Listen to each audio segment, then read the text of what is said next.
Hey y'all, this is Moni. And this is Kat. Hey Kat. And this is the Fake Ass Book Club. Wait, can we both say it or no? Welcome back, you guys. It's your girl Moni. And this is Kat. Hey, Kat. Hey, Moni. I feel We're like back again. friend. I feel like I've been dressing like a prisoner for the past couple days because I've been trapped by the cold.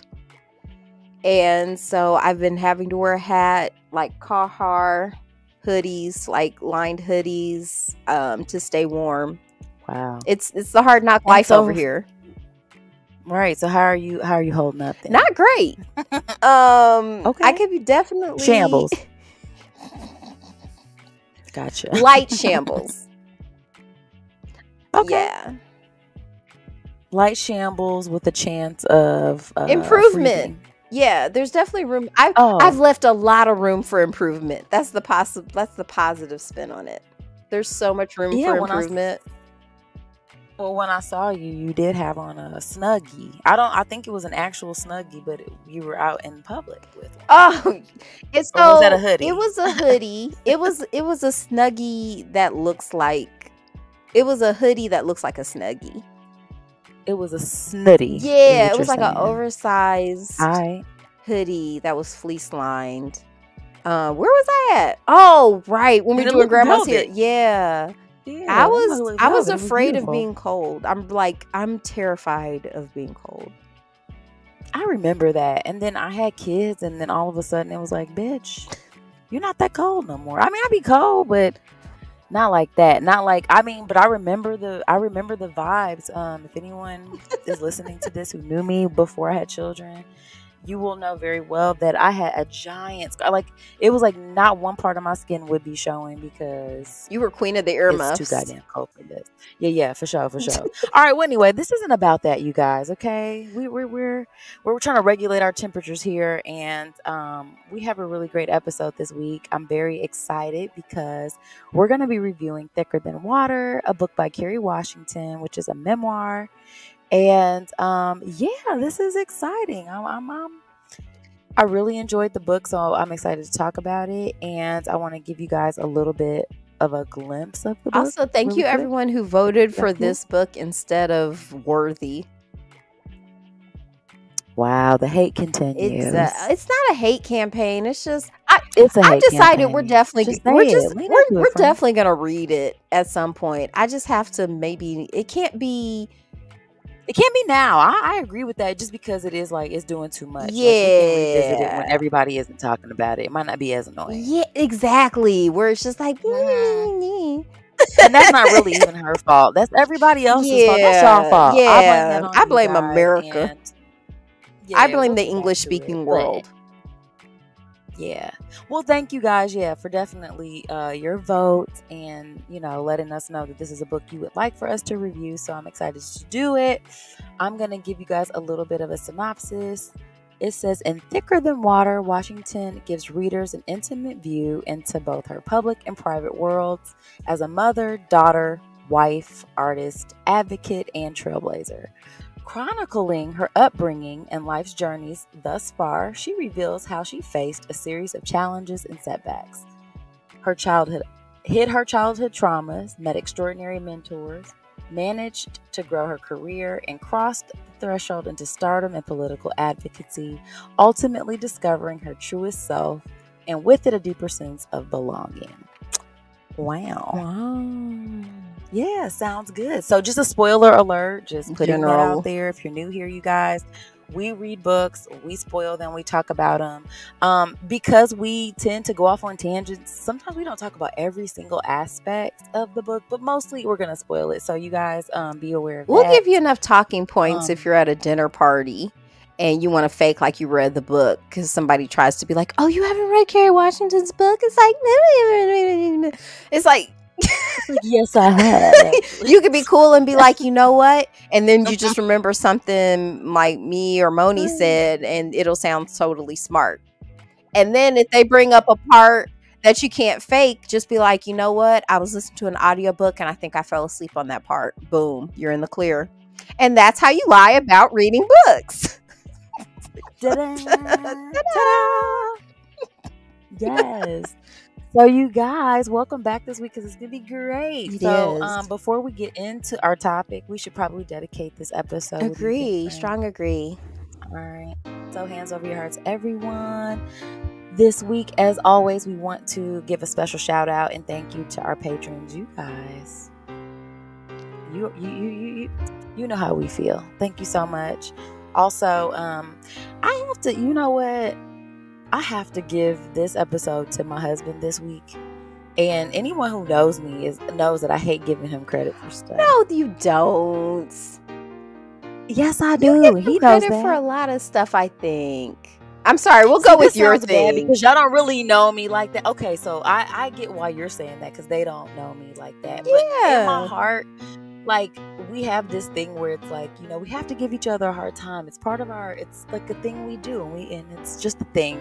But Just to remind because each of other you ain't shit. Halloween, that you have to. Yeah. It's like just a reminder. Like, Keep you humble. yeah. Nah, but no, I love him dearly, and part of the reason why is, well, a huge reason, I think, he's such a great dad. Like, I mean, I get to see it all the time, and like with Halloween and stuff coming up, he is always going like the extra mile, like to help with the costumes. I mean, not only that, but just homework and stuff. Like, he took on a project making web shooters for costumes, like stayed up till like 2 a.m. making the prototype. Like, who does that? I was like, you don't want to go to bed? Like, it just warms my heart, and then, you know, it just helps me love him even though he Aw. snores. So I just wanted to say, you're you know, Take note, you're good, man. man. That I love is very attractive. Yeah, man. Seeing your partner Oh my be a good God. parent, it's very attractive. Yes, it is so nice. So just shout out to you, babe. You know I love you. What about you, friend? Yes, and that I was going to dedicate this to all the excellent cosplay that I've seen online. I haven't really had the energy to, you know, do anything. So I've just really been able to live vicariously through everybody doing like some really great looks. So, you know, shout out to everybody who's putting that work in. But it doesn't mean that I didn't have a good weekend. Even though I was in the house very cold, and, you know, spent a lot of the week doing some caregiving, I did get to go to my daughter's all-star soccer game and watch her play from my car because it was raining. But she scored the only goal that day. It was like a movie in the rain. Like, just did it on him. So yeah, this one's going out to her because, man, I was like, oh my God, is she amazing? I'm like, oh, she's definitely amazing. So dedication over. Awesome. Yeah. Yay. That's love to see I it, do, man. because I was Love like, to man, if see I had it. to be out in the cold, in the rain, and to watch you lose, running and kicking. No, I thought you was getting ready to say playing sports and doing stuff. No, Doing like that. she's a G. I'll put it that way. Like she like, because she reffed a game and then she played a game and she ran them. Very nice, very nice. All right, well, the children are out here, man. We enjoy and appreciate their skills and talent, and that is an amazing yeah, playing in the rain and cold. You got this, girl. And winning. Like, No it's a whole excuses. situation. Oh, and they had a No, food not truck there that had like fresh donuts. They were like frying up the donuts fresh. Ooh, and they were warm too? Yeah. Let's go. I got one. Okay. Like they were little mini donuts. And but she earned them. Like she was smashed them. She's like, oh, I think I'm about to Nice. eat them all. It's like, go ahead, babe. you did that. Go off. Okay. Go off, young queen. I know. Well, speaking of queens, you guys, I mean, honestly, Queen Kerry out here. You know what I'm saying? It was really dope to read her book. This book, I didn't actually read the book. I feel like by now, if you're new here, I do the audiobooks, which was cool. The actual book is 320 pages. It came out September 26th of this year by Little Brown Spark Publishing. The actual audiobook was about 8 hours? Yeah, I think it was a shift. so easy. It'll get you through a shift. It wasn't too bad. Yeah. So it was easy to get through. And I don't know, like, I feel like people who might like to read this book would definitely be Kerry Washington fans. If you already like her, you're going to love her even more. I mean, if you like a good memoir, definitely. And then if you just like stories about, I don't know, like finding yourself, or just sort of, I think her character arc was, one that was like, finding your life's meaning, or finding your space in life, or belonging, or whatever. So I think if those types of stories appeal to you, you would certainly like this book. So, yeah. So let's get into it, friend. Do you have a little bit about our author today? I do. Okay. About the about the author. Kerry Marissa Washington is an American actress known for her versatile performances in film, television, and on the stage. Kerry was born to Valerie Washington, professor, and Earl Washington, a real estate broker. She grew up in the South Bronx and attended the Spence School, an exclusive all-girls school in Manhattan. She later studied at George Washington University and graduated in 1998. And then she did a bunch of movies and TV shows, and then she wrote a book. And then we read it. Amen. Well, we audio read it. So we audio read it, and what do you know her the most from? Like, what are her most notable roles? Like, she's been in a lot of different stuff, but I'm curious to know. To me, her standout role for me is Broomhilda from Django. To me, that was huge. I think her breakout role was the Save the Last Dance, but I've never seen that movie, so it doesn't stand out to me. Because I can't. I may have seen it, but I don't remember it. Yeah, but who else was in there? Kristen Dunst? No, the other one. I don't even know. Fuck. Whatever. I don't know. I think it's like Julia something. Stiles. Julia Stiles, yeah. Giles or Stiles, one of those. Whatever it is, we can pretty much agree Moni's racist. So for sure. For sure. It was one of them. But yeah, I never watched the movie, but I think it might have been a little young for me by the time it came out.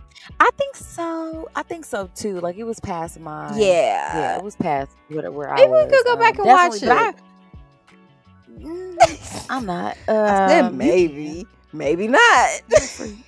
I ain't about to lie to these people. I ain't about to pretend like I will. It's a fake ass book club. Like, if I can't lie on my fake ass book club. Talk is real. Okay.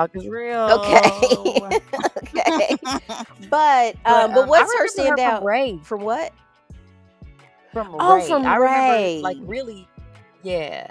Ray was good. Well, that was my first time, like, really noticing her as a serious actress. Like, I think maybe I do remember her from other stuff before that, but then definitely solidified with Broomhilda and Django. She did a fantastic job. And then, I feel like the role that most people know her for, what I would say, like, it was her most mainstream role that people saw her every day. Wait, was it a TV? It was like a TV series. I don't know if it was a once a week thing. I'm saying every day. But saw her every week, as Olivia Pope on ABC, the television series Scandal. So I think a lot of people knew and loved her from that role, which I'm not as familiar with, but I know that, like, she was having an affair with the president, and she was like a big deal in Washington, D.C. So yeah, and I remember that era because everybody always wanted to talk about Scandal the next day. I feel like it came on either like Wednesday or Thursdays or whatever, so whatever the following day. And she was talking about, like, it was one of the first shows where the cast would, like, live tweet along with the show, which was, like, very innovative and really smart. But I never liked that show. I remember, like, being I never watched it. It was super irritating to me that this woman who was billed as this, like, boss, business owner, strong, and she's doing, like, the dumbest of dumb bitch things, which is sleeping with a married man. I want to stop you there. Okay. I want to stop you there. Okay. Obviously, sleeping with a married man is always a dub. We don't need to be and your that. Boss, like, your married boss. Wow, what a great career move. But let's talk about that. Okay. But that's some real shit, though, because that's what the fuck happens. It does, but those people don't usually, women who do that don't do well. Like, that's the thing. Like, I think that was the How you misrepresentation, know? because like that they usually get fired. Like, that's the thing, that why sexual harassment stuff had to like be legislated, because the women who did do that stuff, it would become inconvenient having you around, and you get fired, let go for some small infraction. So you had to have like protections around, like, you can't fire me just because I slept with this person or this person hit on me. Like, in real life, it doesn't, those aren't moves that, it works out great in primetime drama, but in real life, it's not, like, those aren't the moves that really smart women who make it far do. So I'm just saying, I feel like, I'm not saying that these are the moves bitches should be making out here. I don't necessarily feel like that. But I just think that in terms of people in general sleeping with people that they work with, that is a thing that happens all the time. It don't even matter what kind of job you have, where you are. This is a thing. People are sleeping together. Lawyers, politicians, warehouse workers. Like, they're there every day, and it definitely does happen. And especially if you're around somebody who is, who has power and stuff like that. And again, I've never even seen the show. I don't even know the dynamics of whether or not it's actually realistic. But in my mind, I'm just thinking, not. like, yeah, like people do. Yeah, people. She gets people kidnapped sleep a together lot. all the time who are working. Kidnapped? Yeah, like, I feel like in the later season there's this storyline where she gets kidnapped and then like auctioned off to like these foreign powers. I don't. Okay, listen here. All I know is, in terms of people sleeping with the people they work with, I feel like, okay, that does happen, that but is I'm gonna just happen saying for it's sure, not so. usually a very And practical it's never way smart to sleep with to. everybody. People are dumb. It's not a practical way to get ahead at work or be seen as respected, especially if you're a woman. So she was doing that at work? Yeah, like, to get ahead? She was like, yeah, like the president was a client. Like, she's a fixer. Like, her whole thing was supposed to come in and like settle down the drama, because I think he has had an affair with somebody else even before that. Because what had happened before, she had worked on his campaign and they had started sleeping together before he got elected. And then she's drawn back in when he's having a scandal that she needs to quote unquote fix. And then she's like, oh, I just can't keep away from him. I just have to. It just always got on my nerves because people were like, oh, but Olivia and Fitz, they're in love. It's like, no, they're not. Like, this man's wife just had a like, he should be at home with his kids. Like, and he's instead has his head literally up her ass. Like, if you have three kids, you know what I mean? To me, that's always like, you think about the partner and how they're being done wrong, and that's true. But if you are a high profile politician and you don't like schedule out time with your kids, you're not going to see them. This sounds like a great show. I ain't gonna hold you up. This sounds amazing. Okay. Because it's giving all of the drama that the girls need. It was okay? definitely entertaining. I'm not going to say it wasn't entertaining. Wow. Shonda knows how to, weave a tale. I just didn't like the message. Your critique is that it's not exactly based in realism. No, it's the fact that it's the fact that it was how bullshit it was. Like, to me, the realest lesson was you can get away with anything as long as you dress well. She was dressed really well. She was like the female ghost, like from Power. Whereas, like, I haven't watched. But I mean, he's a fuck nigga. Like, you're just a fuck nigga in a good suit. Like, that doesn't make you a compelling character. To me. No. Okay. All right. And to me, that's all she was bringing. Like, she would just give these confident speeches and like have her. Here's the other thing. Like, once again, it's TV, but like, she would swim. Because this is about Scandal now. Yeah, Scandal, the show.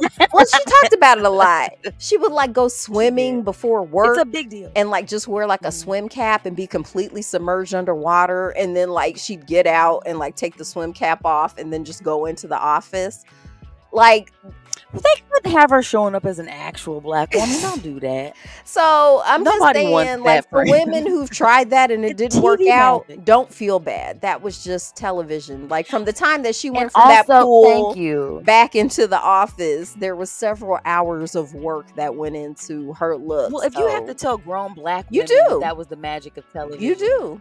And I don't think so. I feel like that's a little patronizing. Okay. You should never underestimate like what people what people think is real and what people think is like, because we're I learning just now. think if you're an actual black woman and you have black woman hair and your hair's ever touched water, you know what that means. I've had to give instructions to black My women. 9-year-old knows what that means. Of course, but like she's been around water. Like I have had to explain that to multiple black men, women, that it doesn't create like a vacuum seal. Put on.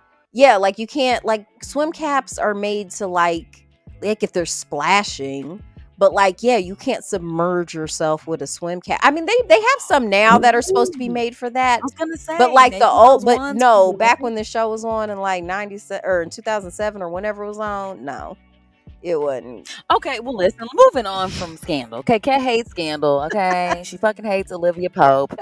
People love her. They I do. The show. I'm sure it's great in its own right, but it was a moment. Huge defining her career. Yeah, absolutely. It was definitely a moment. Loved or didn't love it was like how I felt about Jada. Like I don't want to necessarily put down a black woman, but I also don't want to promote this bullshit.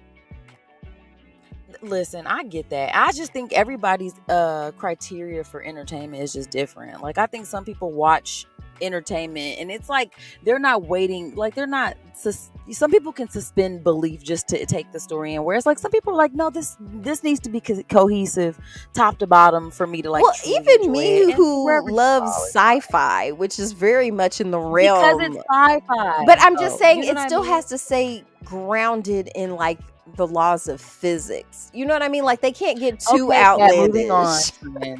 Moving on. We're moving on from fucking Olivia Pope. Anywho, let's get into the breakdown of the book. I wanted to talk about the inciting incident because I felt like it was a really cool place to start.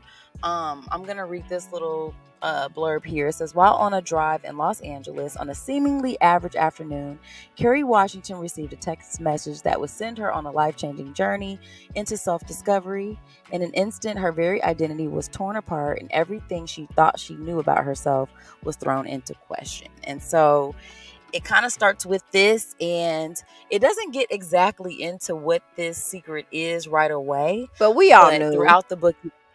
We kind of knew. We saw, we kind of saw the stuff before the book came out. But basically, in 2018, Kerry had an opportunity to appear on that PBS show, which was Finding Your Roots. And I think our parents were super excited at first, but then when they realized, like, oh shit, DNA is they about to do swabs and stuff like that.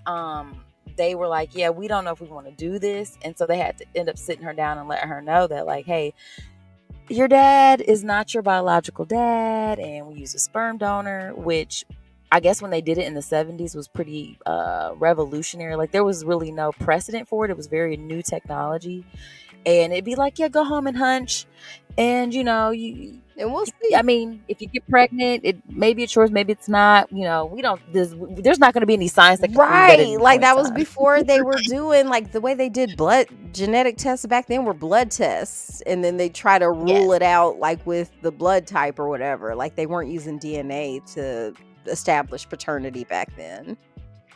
But how things have changed. But you know what that made me think of? That Dr. Klein episode, Our Father. Yeah, because she was even saying that at some point when she was like looking into it, like trying to figure out like if she could get any information about the donor. She was like, man, I kept thinking like maybe I'll meet, like it'll be like 20 or 30 other people who may or may not be siblings and all this kind of stuff, because that's a real thing, you don't know. So yeah, that's a pretty, I mean, I feel like that's a pretty big deal to find out. Like, how do you think you would have reacted if your mom sat you down and told you that? You know what I mean? It's like, so, Jack's not your real dad. And it would have been, like, I'd have been like, so, like, which of his family members did you sleep with? Because I look exactly like these people. A lot like this nigga. Yeah, I was like, you must have got it from nearby. No, that would have been a core shaker. Like that's I've had some things in my life that I thought to be true. Like when you learn that they're not, it's devastating. So I feel like that would have been I think for her, I think just on some level she knew instinctually something was off. Like for her, I understand her feeling of relief, being like, okay, finally some truth around here. Mhm. Yeah, I thought that was interesting too, because you would think that, like when I heard that story, I thought, my gosh, she's probably like, oh my God, like this is crazy. But for her, she was like, no, I literally, she was like, I felt excited. Like I felt relief, because like what you're saying, like you felt, I think that like she talks a lot of in the book about like this sort of emotional disconnection she had from her family, specifically kind of her mom, but also, I mean, both of her parents, but both of them, she was just like, it was like, I felt like there was a lack of intimacy there, and we were always keeping each other's secrets, like she was kind of going into how her parents, when she was younger, used to like, they presented themselves as this perfect couple, but like they would argue just about every fucking night. She'd be in the room and hear them and stuff, and but then she would get up in the morning and they would act like nothing happened. And she just recognized that it was like, in order to keep this thing going that we have here, like we can't really talk about I what's actually going had a on. pretty good quote here. Quote, maintaining peace means avoiding the truth, end quote. That was kind of the family motto. It was a front fest, Right. is one of your phrases that I really enjoy, where it's just that exhaustion.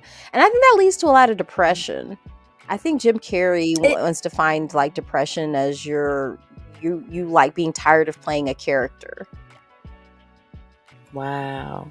Well, and then also what was interesting in that way, she was saying like, I was playing this character in real life because I felt like I had to be this character for my parents. Like I was not the main character in my story. Like I noticed that I was just this like if you think about a magic show, like I'm the lady getting cut in half on stage, like here's these two magicians, and I know that I have to be on stage with them to make this trick work or whatever. And she internalized that a lot, and it turned into her like really, I mean, I guess acting was an outlet for her, to where she was like, okay, I can explore different parts of my humanity through other characters with really clear guidelines. And so she was like, I felt more free to explore the human experience through other people and other characters. And I was like, I never really thought about, I mean, I have thought about it, but like, I guess not in the way of like, if you feel like you are in a front fest, or you don't know who you are 100% because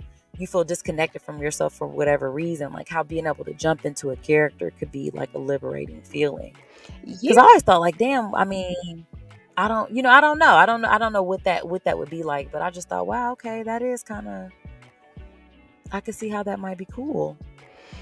Yeah, I do definitely relate to the idea of like, we can't keep it a buck around here, but just how incredibly uncomfortable that makes me. Like, I'm like, ugh. But I have to keep doing this in order to keep like whatever this is going. Well, because we've talked about this, another quote, like, the truth will set you free, but first it'll piss you off.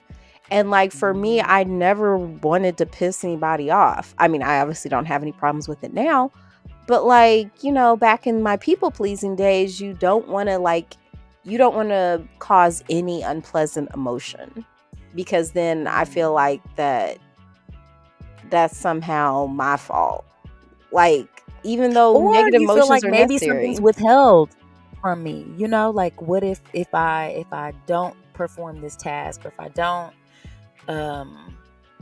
do this the exact way that I know you want me to do it, it's like, oh well, you're cut off, or you aren't good enough. And I think too, she talked a lot about feeling the pressure of being this perfect child for them, because she was so wished for and so wanted. Yeah. And they tried so hard to have her, and she's like, and I get here and I still feel this distance. Maybe if I just was smarter or prettier or skinnier or whatever, or bring in more, or because that was or bring in more money. That was a huge thing in the family, were like financial issues. Like I said, they always wanted to have the front fest of like being prosperous, Negroes. Well, that was a lot of the contention between her parents. It sounded like her mom was like the practical one with the degree, who had the education and stuff like that, and she was making decent money. But then her dad was more of the dreamer and the businessman and the performer, and his business is never quite got off the ground, you know, Well, and it so sounds like I like think there one was a of lot of them did, resentment. but it got him almost locked up. Elite, yeah, for sure. He was definitely not on the up and up with that. With the tax, don't fuck around with the taxes, Yeah. man. They will come find your ass. And it can be years later too, so I wouldn't try that. No. But it just sounded like, you know, there was a lot of resentment there because, you know, expectations of your partner. You expect the person to do A, B, and C. They're not doing it. And then too, when you're in the front fest and you feel like, okay, we can't be honest in front of each other, especially not around our kids. You know, you're waiting till night to be like arguing with each other. Your kids see everything you fucking do. You think you can Right. hide from them? No. You can't hide from them, man. They see and hear every single thing, and kids in their brain, like, they internalize everything that you're doing too. So it's like, even though, like, as an adult, I'm sure if she looks back at it now, she can say, well, like, clearly, you know, like, there was nothing I could have done to make this thing, I mean, especially knowing what the truth was, any better. But I think that we do tend to internalize the thing. Like, we want to fix stuff for our parents as kids, just like parents want to fix things for their children. And when you can't, you know, you internalize that. And I think she took that and it was like, yo, I got to be perfect out here. And so that manifested itself in some positive ways, I think, in her career, but just on a personal level, it ended up being destructive for her. You know what? Who else it made me think of? Viola Davis, her memoir. Yes. There were a lot of parallels, except maybe not the abject poverty, you know, but I think the, you know, sort of the trauma at home, and then and even the travel, like, just sort of the educational route. Like, it's like, you know what, I'm going to get out of this through education, the arts, her traveling, like, to India. I really like that part of the book where it was like, yeah. And then another point, she goes to Africa. It was just very, I don't know. I saw a lot of parallels there. Yeah, I loved that. I thought that was a really,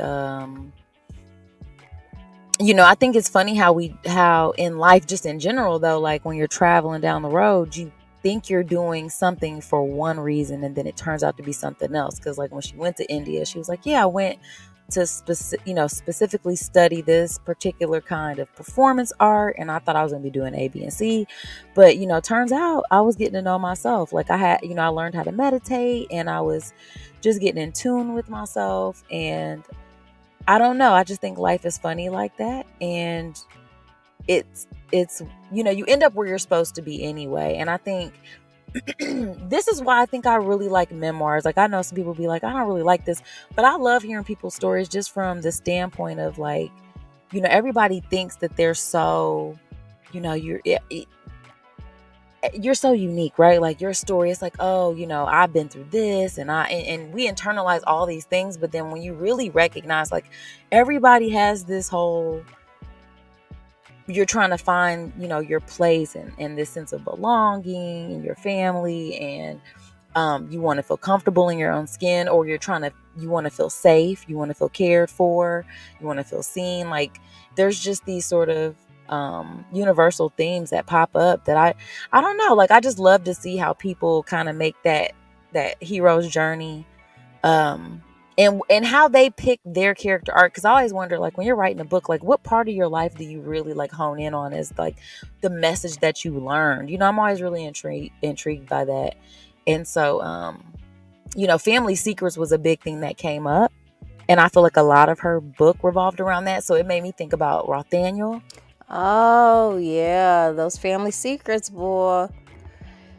It just, my whole thing is this. I feel like we waste so much time, like, maintaining these front fests.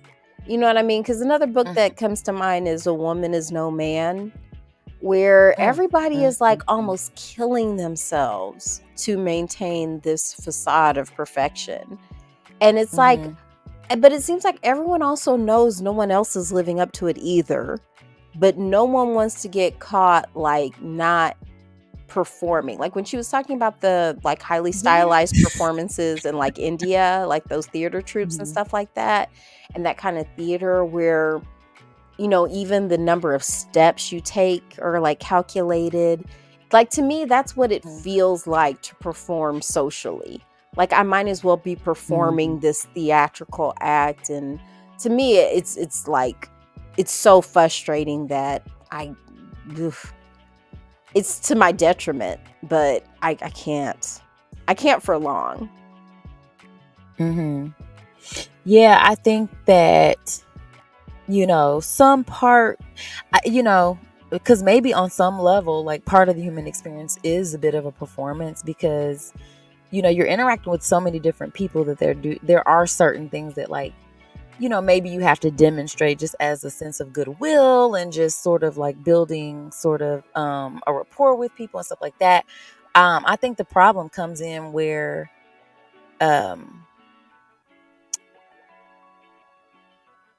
it's stifling, right? Like when you're in a situation where you're not even having a real conversation anymore. And I'm not talking about just like pleasantries or small talk, like, hey, how you, like that little stuff. But like when you're talking about interpersonal relationships though, and people who you are supposed to be building, trust with and a life with, and it's like we're just going through the motions in order to be around each other. Yeah. Because if we had a real conversation, like it would be like I don't even know if we'd be able to like agree on reality together. Yeah, and I think that's disorienting, especially when it's like your parents or something, or if it's somebody who you are, you just think like I should be able to have like, you feel like you're entitled to have some sort of like deep relationship or impactful relationship with the people who, like built you, you know what I mean, and set you into the world. So I think when you don't have that has to be disorienting. And I think that like if you don't have the tools, which I would suppose lots of people don't, like, yeah, that can get, and you can get into some destructive sort of behaviors, because that's how you're learning how to deal with people. Like, so I think to Kerry's credit, like her having the arts, and like a lot of people having the arts and books and being able to explore different narratives, it does kind of help you understand that like, yeah, you're not alone, and here are some tools. And she was very active in sort of trying to at a certain point reaching out for help, because she talked about her eating disorder,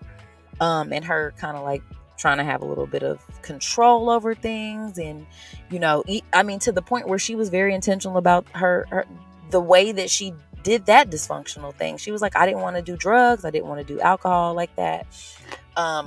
I knew that I would look out of control, and I couldn't maintain like this perfect image if I was like doing drugs and alcohol and stuff like that. I could hide, my eating disorder. I could, and it would still end up making me look, air quotes, perfect. You know what I'm saying? So the shit is wild though, man, just how we internalize that. But also it was nice to see her sort of be able to recognize those things. And she was very like, yo, I'm still, like a lot of that stuff I'm still having to fight and battle, and still, I'm in therapy. I have to, it's a constant battle.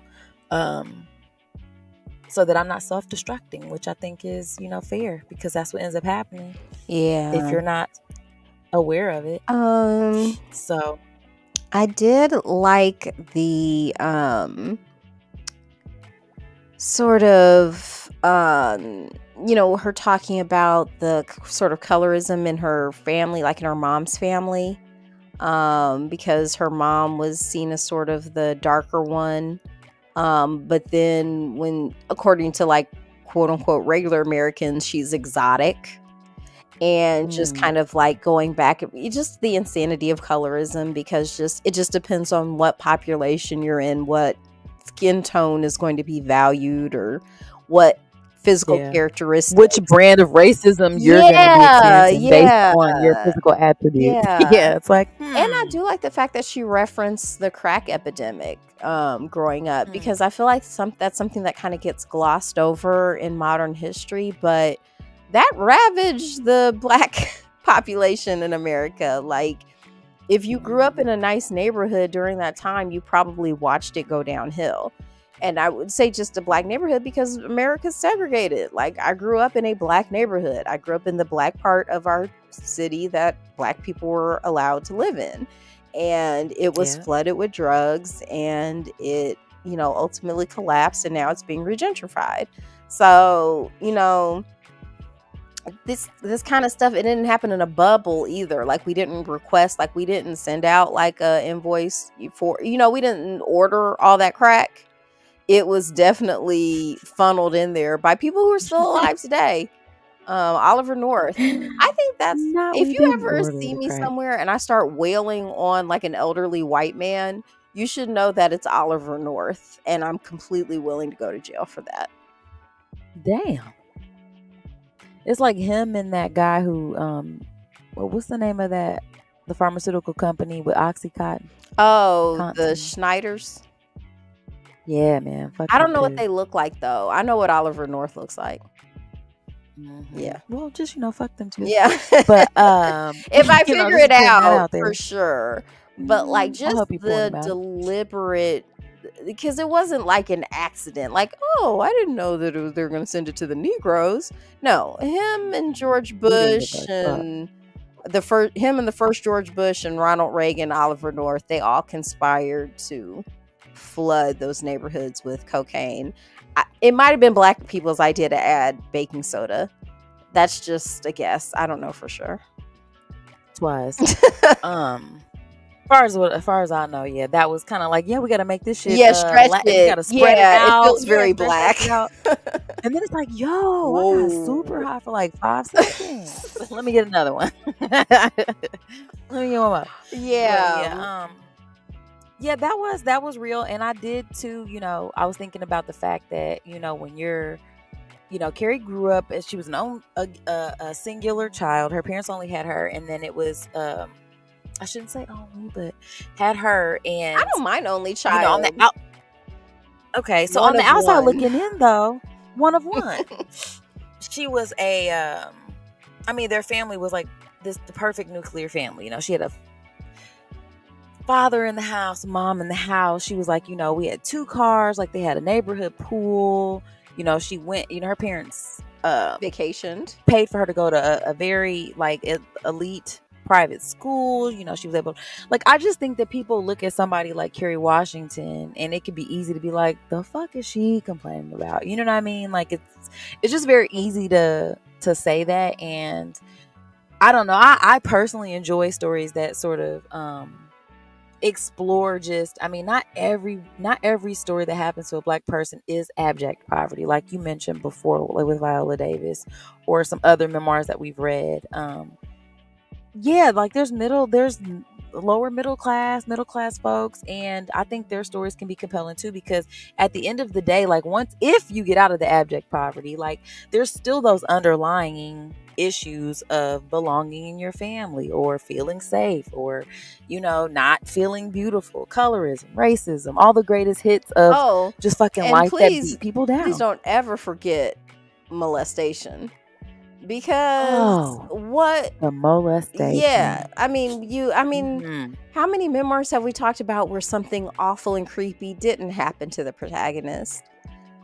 That's what I'm saying. Like, that didn't protect her. No, loving. You know what I'm saying? Money like, does not keep you from getting craped. And so, yeah, that was really fucked up. It was. Of course, it's like, it's amazing how she handled it, though. And it's weird, too, that even at that young age, she made the social calculation that it would be better to not say anything. And that's well, because shit blows up. And it's like, do I want to deal with this? Like, now I'm about to be in the center of this conversation. And then it's like, and he already said he was completely willing to gaslight her and be like, I don't know what you're talking about. You're crazy. And yeah, so he was basically filling her up at night, like when she was asleep, and she knew something was up. Something was going on, and she was able to kind of stay up and realize, like, oh, okay, this was him, and it was very calculated. And she went to tell on him, but then like couldn't, because she just felt like, I don't think she just couldn't do it. She was like, I was just frozen in the moment, and, you know, basically told him, like, if you do it again, I will tell, you know, because she started to tell, but then didn't. And so, you know, that put him off. And I think that she did handle that. But I always like, for people who don't want to tell, I totally get it, because God, you know, like, it doesn't usually go well. Like there's Mm-mm. very few situations where it's handled with sensitivity and compassion. Mm-mm. Usually it's met with Mm-mm. denial because like, Mhm. oh my goodness. Or just completely ignoring it too, though. You know what I That's mean? denial. Like, I mean, her, yeah, Yeah, where they yeah. act like they're like, you were just sleeping. That was you were just dreaming, you know. And that's kind of what she was saying too. She was like, I can't, you know, like I was kind of like it was happening when I was asleep and I couldn't exactly. Like Yeah. it's just messed up. I you know. And to me, But the even that cruel didn't part insulate was her. when she tried to just, you know, go up to him and be like, hey, you see anything? I feel like something's up. And he was like, I don't know what you're talking about. That you're crazy. You're making that up. And it's like, okay, that was weird. Like, because the other quote I put in there was like, when people like gaslight you, like they're taking away your ability to trust yourself, which is so Yeah, cruel. she said that Yeah, in the it's book. so Absolutely. cruel to take that from somebody because you wanted to feel somebody else up. So if you feel safe enough to say something, because I doubt like she was the only person he tried this on. Like that's the reason why it's important to say stuff, because you are these people who do this stuff, they usually end up having hundreds of victims a lot of times, because nobody can, right? And so they just keep going and keep going and keep going. So but I completely, I don't judge anybody for not saying anything either. They brought up the Anita Hill trial, or testifying. Yeah, she played yes, yeah, her in the movie. Yeah, and just the fact that like that was one of the things her parents disagreed about, because her dad was like, well, they're just trying to bring down this black man, and then the mama was like, nah, I believe her. Like that's very plausible. The fact that she didn't even want to testify, she was subpoenaed, she had to, because they would have locked her up, like, you know, like you'll go to jail. Yeah, for real. So she had to testify, and I don't know, just think about having to go through that. And now that we have, That's crazy. you know, we can look back at that, and now we're where we are now. We can see, you know what? I don't think Clarence Thomas was a very good guy. He's piece of shit. And so is his ugly I mean, wife. if I do say so myself. Yeah, she's his treasonous. Gross. I mean, I think the fact that his wife is a collaborator on treason should, like, there should be some maybe new laws about, like, okay, maybe we can get rid of some of these Supreme Court justices. Man, get them the fuck Get out out of here. I just think all of y'all's time needs to get No, I like Sotomayor. Sotomayor. She could do some more stuff, and Justice Brown. That could. Well, here, what I'm saying is that I can't pick and choose. If we're gonna say a motherfucker can't be in there the whole time, can't none of y'all motherfuckers be in there the whole time? Not even saying the whole time, but there just needs to be like, it can't be. There's to the end of your life. Well, it's just like having tenure. Like there are things you can do to lose tenure, like in a university. Like it pretty much means you have a job there needs to for be life. something, But but like there should be a morality clause. Every job, if you deserve it. Yeah, every right. job has a morality clause, pretty much, where it's like, Fuck ooh, that. you are not keeping the law legal. Yeah, right across the board for everybody. If you're not doing what it takes to keep this job, then you and you don't know how to recuse yourself. This was a thing that I thought was cute. When she was in school, she was part of the STAR program, which was like to go talk to kids about stuff, and I was like, that was so much better than A Promise to Keep. It was like almost the opposite of it. It's like, I was like, that was very cool though. But she reminded me a lot of, did you ever watch Daria, the cartoon? I do. Do you remember Jody? Jody was the black girl character, and she described herself as Queen of the Negroes. Because she was like, it was in a joking manner. She was just talking about how, like, because she's class president, and you know, she was just like the perfect model minority black girl student. Gotcha. Yeah, Kerry had that. Yeah, she had that energy for sure. And I feel like she still does in a way. I feel like there was something missing from this memoir a little bit. Like, I feel like there was a little, to me, it seemed very polished and very corporate. There's nothing wrong with it. But to me, that still was missing maybe some of the emotional rawness from Gabrielle Union's novels. Or her, I'm sorry, not her novels. From her memoirs.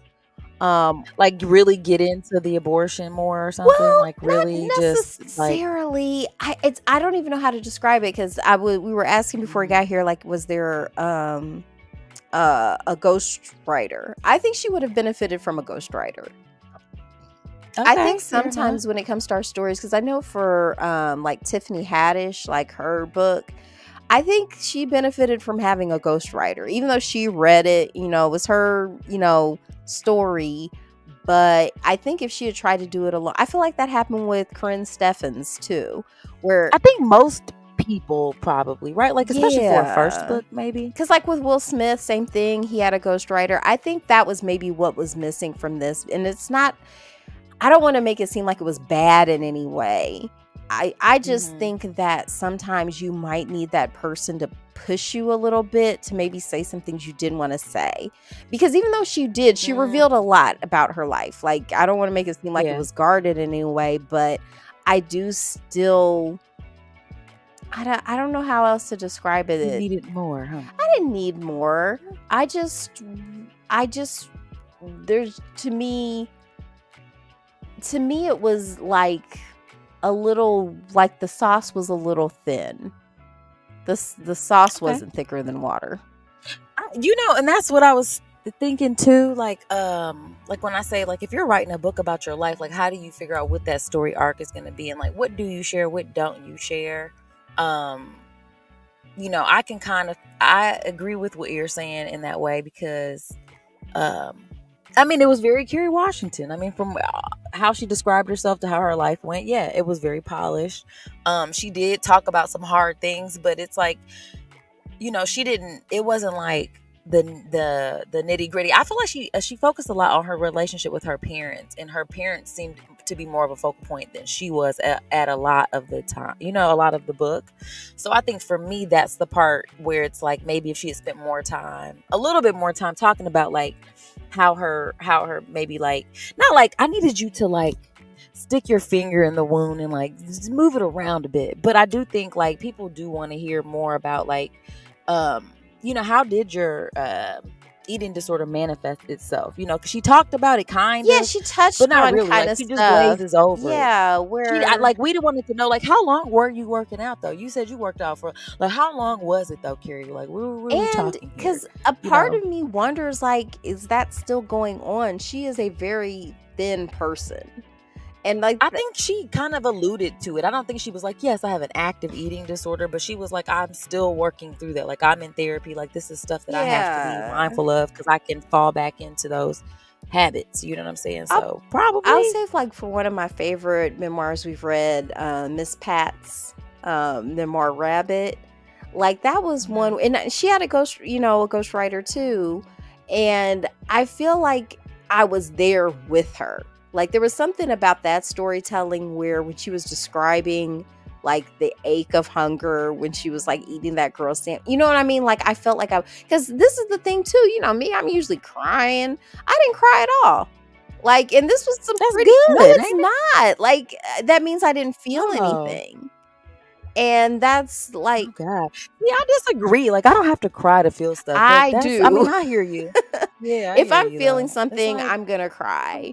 But there were a lot of things that were, I'm like, oh, that was interesting. You know what it was like? It was like watching this premiere episode of the new season of Rick and Morty, where I was like, there was nothing. It was entertaining, but yeah, but like, it wasn't what I was really. I don't know. I was expecting to kind of be taken somewhere, and I just felt like, no, I think I've been here. So that's what I'll take from that. But I did really like, because we touched on this, like the pressure of like being a wanted child. And, because I felt that too, because my parents didn't have me until they had been married like 5 or 6 years. And so you do like get that pressure, because they're like, oh, the tales we tell of the day of your birth, how much we wanted you and like wanted these great things. And it's like, okay, well, I'm just going to be like normal though. Like, I'm just, I'm just a person. I don't really see myself like, you're like set up for greatness. And it's like, no, I'm chilling. She was like, absolutely not. I'm out here. Yeah, Okay? yeah. So She had the opposite take. She was like, yeah, I'm about to be everything you dream for and more. Okay. So there's because that. it was cool when she was talking Yeah. about like going to school with rich kids and seeing how they live and stuff like that, and being like, whoa. And I don't know, for me, that was never the aspiration.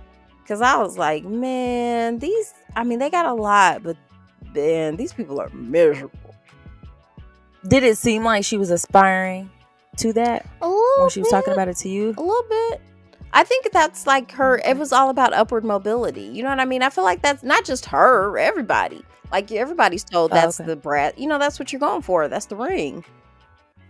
Well, because what I got from it when she was talking about it in relation to like her classmates and her seeing it, she was just like, damn, this is crazy. Like, I'm not, like, she was just talking about the contrast from what I got from it. It wasn't like, oh yeah, this is what I want. She was just like, I'd never seen no shit like this. Like, when we get off an elevator where I live at, it's like 15 apartments. It's not just a one whole ass apartment. Like, it was the shock and the contrast of it. Not like you don't see it and say, wow, this is cool, but to me, I felt like it was kind of demonstrating that the huge chasm, gap between the Bronx and it Manhattan. was like, yo, like, right. It just kind of It's like very not real. even knowing that this world existed. And it's like, yeah, that's fucking wild when you see that for the first time. Yeah. If at all, If if at you ever all. actually see it. So yeah. Let's see, what else should we talk about? Okay, let's talk about just how the parents, like, so we talked about them disclosing that she was the product of artificial insemination. Her parents' reaction to it, were you surprised, or like what was your take on how either of them reacted to her, because she was relieved, but like her dad and mom took it in two really different ways. So I think it made a lot of sense. The mom was incredibly relieved because she's like, okay, finally, because this is someone I can't hold water. I'd have been told her. Like, I'm so deeply uncomfortable with like trying to hold in a secret. So I can relate to the mom being like, okay, now I feel like I can be closer to you because I don't have to worry about accidentally letting this slip out. The dad, he seemed like he was still kind of pretty much in denial. Like, he didn't want her to do a paternity test. He was like, I can't take it. Like, and she's like, you're my dad. Like, you're always going to be my dad. But like, I need to know this for, me. Like, to me, everything's always better when you're just honest. Because the mama was just like, yeah, I was just going to leave you a letter when I died.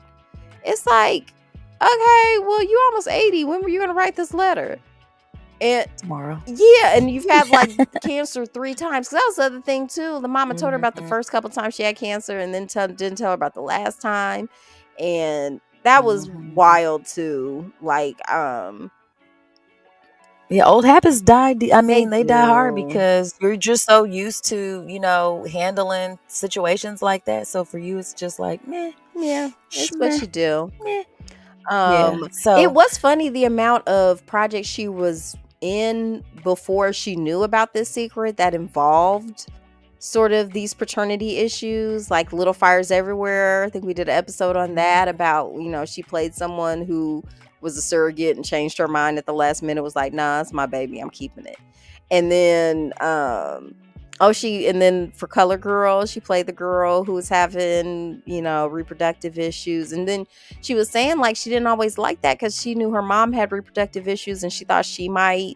She didn't though. Spoiler, she got kids. Yeah, she got 2. Yeah. But I also like that movie. And then have you ever seen She Hate Me? The Spike Lee movie? A long time ago. Don't even remember. I remember really enjoying it. I think I only saw it once a long time ago, but it was so funny when she was telling her parents like, hey, listen, I'm having a lot of sex in this movie. Because that's to me something I could never. I would just be like, don't watch it. Just don't. Don't. Oh, so you could do a sex scene in a movie. You just ask your parents not to watch it. Actually, no, I don't think I could. Oh. Yeah. Okay. It would be like, I would just have to have a body double. Yeah, but it would still be kind of representing you because you still have to have the O face. You know what I'm saying? They still have to have like close-ups of you being like, whatever your face is, look at mine. That was terrible. It would just have to be shadow puppets. Like, here's a cat. It'd have a little afro. It's like, here she is. And then just going head bobbing. And that's Oh it. my God. That's it. That's Like, as far and as I scene. could get. Okay. And scene. And then I tell my parents, Okay. don't watch that either. Right. It's like, don't even. It's like, don't do that to yourselves. It's not what's popping. But yeah, I think we made the right choice. It was a good book. It was definitely a good book. I wanted to just real quick share I think my favorite quote of this, or favorite part of the book, was when Kerry did hear, like, okay, that when she got the news that her dad wasn't her biological dad. So I'm going to read it. It says, one of the things that occurred to me when I learned this truth of my biological father is that every time I've told my dad that I love him, it has always been on the condition of a lie. And so consciously or unconsciously, there must have been some part of him that thought, she loves me because she thinks I'm her dad. And I have now gotten the opportunity to love my dad unconditionally, and he has had the opportunity to feel what it feels like to be loved in vulnerability. I can't even begin to articulate the value of that in our relationship and in our family. Aww. And I was like, oh, that's so nice.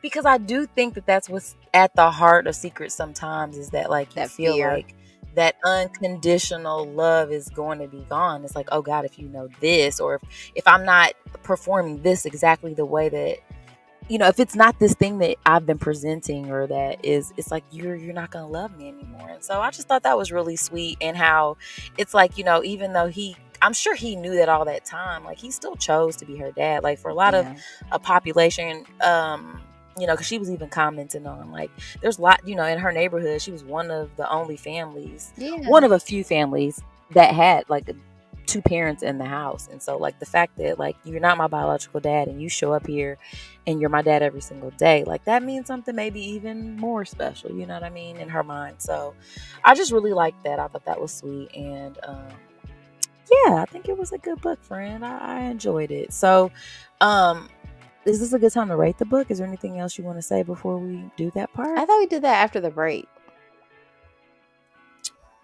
We'll be back. Break time.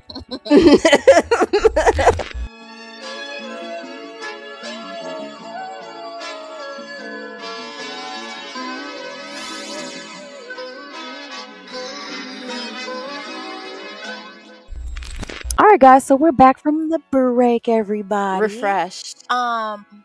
Yes, definitely refreshed. And what a little trip we went on today. I feel proud of us that we had an actual book. We did have an actual book. We did. I always like reading. Audio reading is great. You know what though? We haven't read as many books as we did last year so far, friend. I don't even think we've gotten 20. Really? I was doing the math the other day. Yeah, we got to get to it. I mean, to be fair, we've still been reading. Not all the books we read are reviewed on the podcast.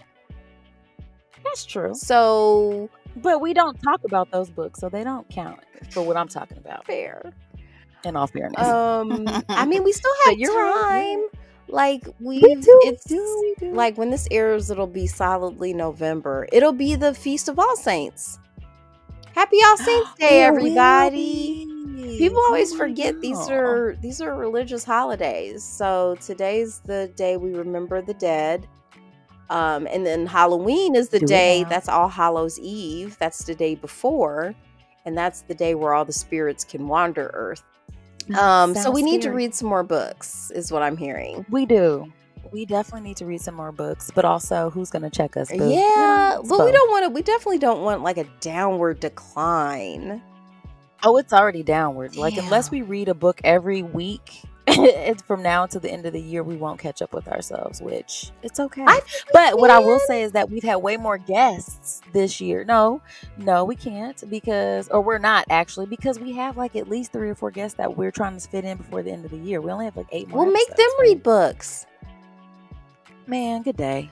I'm reading. You're so cute. I'm gonna read and talk about a book no matter what. No one's gonna stop me. Look at you. You've now activated this imaginary competition. It matters. Look at her, y'all. She's so cute. It matters. No, it doesn't. It does. fake ass book club friend. Well, you know what? With that in mind, you guys, let's just rate this book that we read this week. Why don't you start, Kat? I'm gonna give it a 3.8 out of 5 pools, because water was a big theme. I like that too. You know, water's of excellent motif. But I love the cover of the book. The book was beautiful. But yeah, I'm gonna give it a 3.8 out of 5. Okay. I'm going to, well, before I rate it, I'm just gonna say I liked the relatability of this book, because I'm not, you know, like I know I had asked you last week, were you a fan of Kerry Washington? I mean, I like Kerry Washington, but it made me like her a little bit more just because I know more about her. And I think when you're doing a memoir, I don't know, I think it has to be a hard thing to do. So I get why some people choose not to maybe just be like, I can't give it to y'all all. Like, I'm, you know, she seems like a private person. So with that in mind, I want to give her 4 out of 5 namastes for this, for her time in India. The God in me sees the God in you, because I just feel like, you know, I just think for anybody who's going to write their story down and like have it judged, and just, it can be a hard thing, you know what I'm saying? But I think it was overall a pretty good book, and it endeared me to her just a little bit more. So I enjoyed the book for sure. I thought it was good. Good job, Kerry. Yeah, good job, lady. We appreciate you sharing your story with us. And so with that, I think maybe let's move on to spinning this damn wheel so we can see what we're talking about next week. So oh, that was energetic. Looks like we'll be reading The Chiffon Trenches by Monsieur Andre Leon Talley. Oh, you said Monsieur. Monsieur. Oh, he's so fancy. He deserves an honorific. He does. I'm super excited about this one, man. We're gonna twirl into his world next week. So it's another memoir, and I'm intrigued already. I can't wait to hear his story. I'm sure it is fabulous and everything. And it's a book. We're on our way. So look at us. We're on our way, guys. We're gonna have the stats up pretty soon. Yeah, it's gonna drive Kat nuts. Putting up real numbers. Yeah, we're still doing better than most, so it's all good. Okay, I'm definitely proud. You're of us, right. so. I do have to remember guys. that we are doing better than most. Okay, and you guys, with that, we're gonna move on and let you guys go. We do have something coming up. We do. Do you want to tell them, or should I tell them? I think you should say it. So say it. Okay, our friends over at Create Connect Collab, they have asked us to collaborate with them on their I'm dropping names. This is Starla and Lativa. Yes, I love dropping their names. Unstoppable event coming up November the 11th. Miss Starla, the illustrious Lativa. We are super honored to be a part of that event, so you guys be looking out for that. Not even really sure what we're gonna be talking about. Probably being unstoppable. How about that? I think we're gonna be talking about a book. Is what we're going to be doing. Perhaps, you know. Yeah. But of course, anything they want us to talk about, we'll talk about. But if it's up to me, and if they don't have anything, if it's up to talk about, if it's up to you, what we talk about? We're going to be talking about probably a comic book. If it's up to me. We ain't leaving it up to you. We're gonna take a poll. What should we talk about, y'all? Y'all can't have me out here in public talking about no damn. Make it a comic book. No. Make it Will and it'll Jada. Be short. There is no Will and Jada book. No. It's just Will and Worthy. We're gonna talk about both of them. That would be such a bitchy. Will and Worthy. That'd be such a bitchy gift to get somebody. And this is your problem now, okay? Read them both. Oh my god. You know what? Peace to them. Man, it's time to go. It is. This has gone on for much too long. You guys, thank you for joining us for another week. And we'll see you next time. Peace. Before we go, we must give thanks to Urban Nerd for providing our music, and legal services were handled by Trezanae M. Atkins. If you like what you heard, please feel free to join us every Wednesday for another fake-ass book club. Cheers. Thank you guys for listening. You can check us out at thefabpodcast.com. Please subscribe, rate, and review our podcast wherever you're listening right now. We want to hear from you. Come put it in our life. Thanks again, and until next time, peace, love, and the Fake Ass Book Club. We out.